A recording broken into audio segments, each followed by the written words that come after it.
Merci, Monsieur le Président. Nous souhaitions aborder la question du vieillissement.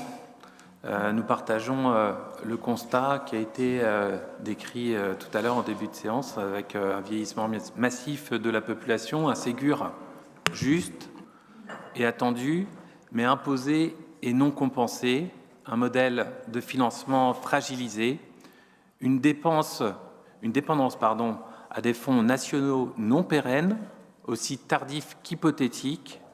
Je peux citer l'exemple du CIS de QBO, qui a vu ses CNR divisés par 4 depuis 2021. Alors cela va mieux aujourd'hui, le recours à hublot a permis d'alléger certaines dépenses RH, la baisse des coûts de l'énergie et de l'inflation apporte un répit, mais ne nous trompons pas, nous ne sommes toujours pas prêts à ce qu'il vient. À la lecture de vos orientations, une impression domine. Les mesures visent avant tout à préserver l'existant, elles cherchent à sécuriser le présent, à contenir les urgences, à maintenir ce qui fonctionne, encore tant bien que mal. Mais nous restons à distance d'une véritable anticipation, alors que le vieillissement transforme déjà en profondeur la société de notre département. Ce qui manque, ce n'est pas la connaissance des besoins, nous les partageons. Ce qui manque, c'est la capacité à se projeter et à organiser dès maintenant la prévention de ce que nous savons inéluctable. Le vieillissement n'est pas une crise passagère, c'est une transition structurelle. Et comme toute transition majeure, elle doit être accompagnée.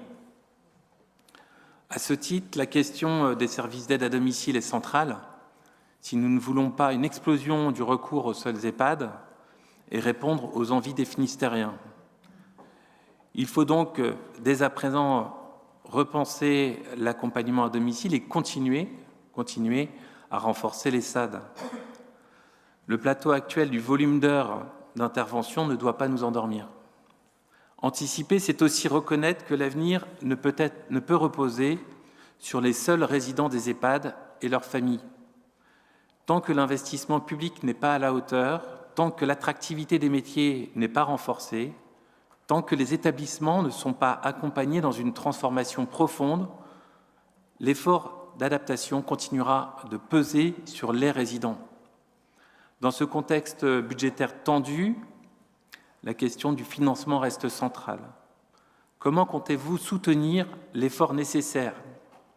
Avec un budget de 128 millions d'euros au BP 2024 pour les personnes âgées et de 123 millions prévus dans vos orientations en 2026, nous constatons une baisse. Il nous paraît pourtant essentiel de renforcer cette enveloppe pour préserver la capacité d'action du service public. L'État doit assumer sa part, nous l'avons dit, mais le département peut et doit être moteur en expérimentant, en rassemblant les acteurs, en réinventant le modèle finistérien, capable de concilier proximité, dignité et innovation sociale. Si l'État recule, nous devons ici maintenir notre ambition. Le Finistère peut être une terre d'expérimentation d'un nouveau modèle. Transformer les EHPAD, c'est repenser ces lieux de vie, sortir d'une logique strictement médicale, rapprocher l'établissement du logement, ouvrir davantage sur la cité, remettre l'accompagnement humain au cœur de nos politiques. Tant que nous serons dans une politique de préservation, nous resterons enfermés dans des modèles que les équipes n'ont plus les moyens de porter.